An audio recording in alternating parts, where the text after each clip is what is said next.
Deuxième partie dont on ne va pas se mentir. Encore une question sur le discours de Benyamin Netanyahou. Nathalie Goulet, le Premier ministre israélien, je le disais tout à l'heure, insistait sur le fait que la pression vient de tous côtés de la part de l'Iran, que l'Iran est en train d'encercler Israël. Et c'est en cela qu'il y voyait une menace particulièrement forte par rapport aux années précédentes. Est-ce que c'est là aussi votre avis? Bon, d'abord, on l'a répété, il est en campagne électorale. Et ensuite, on peut souhaiter l'Iran et son retour sur la scène internationale et avoir une présomption de bonne foi.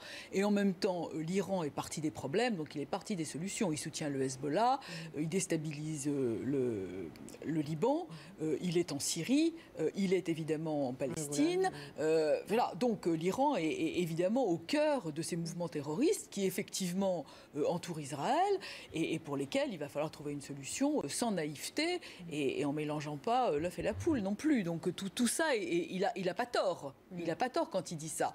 Maintenant, c'est une explication qui en vaut une autre et une utilisation aussi. Mais l'Iran ne peut pas sortir totalement indemne de ses alliances autour d'Israël et contre Israël, c'est évident. Autre sujet ce soir, mais qui est un peu en lien évidemment avec toutes ces questions, c'est le retour au pas de Bachar al-Assad dans le jeu diplomatique, dans les négociations, dans les discussions internationales. Certains considèrent qu'il faudrait le faire. Alors vous le savez, plusieurs députés se sont rendus, députés français ont rencontré le président syrien il y a quelques jours. Ça a créé un peu d'émoi et d'agitation en France. Écoutez ce qu'en disait Christian Jacob aujourd'hui, le président du groupe UMP à l'Assemblée nationale. Sur l'initiative de Jacques Miard, nous soutenons clairement, il est dans l'exercice de son travail de parlementaire. On n'est pas là dans une enceinte moraliste, on est en face de parlementaires qui font leur travail dans le cadre d'un groupe d'amitié. Et il est normal que les députés puissent se déplacer, aller au contact lorsqu'on va dans un pays, si on veut enrichir notre politique étrangère. On a aussi besoin d'avoir des députés qui se déplacent sur le terrain. Et donc il a reçu ce matin un soutien unanime au groupe. Alors au-delà de la petite agitation politique en France, est-ce qu'il faut, oui ou non, réintégrer Bachar al-Assad après 4 ans de guerre, des centaines de milliers de morts, des millions de réfugiés qui ont quitté la Syrie, essentiellement vers le Liban? Est-ce qu'il faut la réintégrer dans les discussions internationales?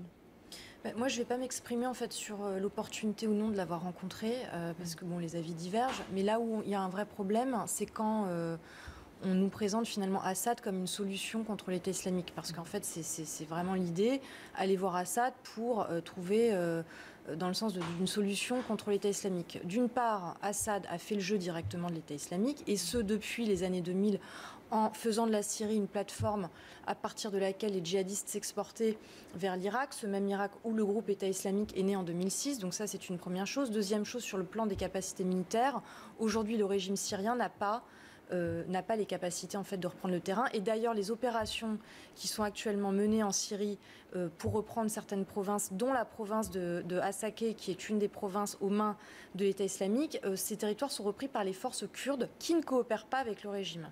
Donc je crois qu'il faut faire attention dans les constats, enfin ce qu'on avance, indépendamment de la visite qui est effectuée ou pas, on portera le jugement qu'on veut, mais cette idée qu'Assad peut finalement être la solution contre l'État islamique, à mon avis, c'est un constat qui est faux et qui mériterait d'être débattu quand on parle effectivement de réhabiliter Assad dans ce sens-là. Jérôme Bonnet, sur cette question? Je ne sais pas s'il faut discuter avec lui, mais ce qui est sûr, c'est que les Américains, en ce moment, on note une certaine inflexion dans leur politique à cet égard-là.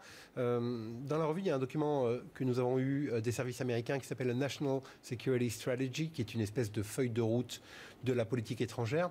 Et il est intéressant de noter que, après quelques mots d'usage, disons, sur le fait que le régime soit très violent et qu'il faut soutenir l'opposition, il y a quand même les mots qui disent que, malgré tout, la seule solution pour sortir de cette crise, c'est une solution politique. Donc les Américains maintenant commencent à penser, à parler avec Bachar al-Assad, qui était l'homme à abattre il y a quelques temps. Ça veut dire que Bachar al-Assad ne répondra jamais de ses crimes, Claude? Avant qu'il ne puisse répondre de ses crimes, c'est vrai que, comme le disait Myriam Benrad tout à l'heure, il faudrait remettre Bachar al-Assad à la place qu'il occupe dans ce conflit et dans cette question. Ce qui est quand même impressionnant, c'est effectivement pas de se poser la question si les députés ont le droit ou pas le droit. Enfin, les députés ont le droit d'aller où ils veulent. La question, elle peut être aussi légitime. Ce débat sur fallait-il rompre les relations diplomatiques avec la Syrie dès 2012. Il y avait des avis qui sont partagés. Et là-dessus, effectivement, moi, je ne vais pas m'exprimer là-dessus. En revanche, à quoi a servi cette délégation ? Qui est-ce que ça sert ? Ça a servi à une opération de communication évidente pour Bachar al-Assad. Ça lui permet de se relégitimer en tant qu'interlocuteur. C'est le débat qu'il voulait faire porter au-delà des frontières de la Syrie.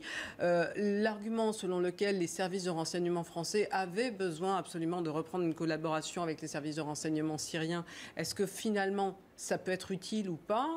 Bachar al-Assad ne contrôle pas la Syrie. Il y en a même certains qui disent que finalement, ça ne reste guère aujourd'hui que le gouverneur de Damas, finalement. Est-ce que ça a servi à quelque chose? Donc, à quoi ça sert? À quoi ça sert, si ce n'est qu'il ne faut pas oublier quand même que Bachar al-Assad, si on dit qu'il est là, peut-être fait partie de la solution, il ne faut pas oublier non plus quand même, comme l'a souligné Myriam Benrad tout à l'heure, qu'il est à l'origine du problème par la création de Daesh et qu'il a aussi été celui qui a poussé à la militarisation de ce conflit, qui a commencé, il ne faut pas l'oublier quand même, il y a maintenant 4 ans, par une révolte populaire pacifique. Révolte populaire pacifique après que des enfants avaient été torturés par les services de Bachar el-Assad. Nathalie Goulet, est-ce qu'il faut remettre Bachar el-Assad dans le jeu international? C'est pas parce que la communauté internationale est incapable de régler la question. C'est pas non plus parce que l'opposition syrienne est illisible et qu'on sait finalement pas qui est qui, que subsidiairement on livre des armes et qu'on sait pas non plus à qui. Il y a des gens qui ont envie d'aller discuter avec Bachar, là non plus, sur l'opportunité. Les parlementaires, il y a une diplomatie parlementaire. La France doit parler d'une seule voix, mais les parlementaires, on doit y aller. Là, je rejoindrai mes collègues d'un soir en disant qu'effectivement, on porte chacun une opinion.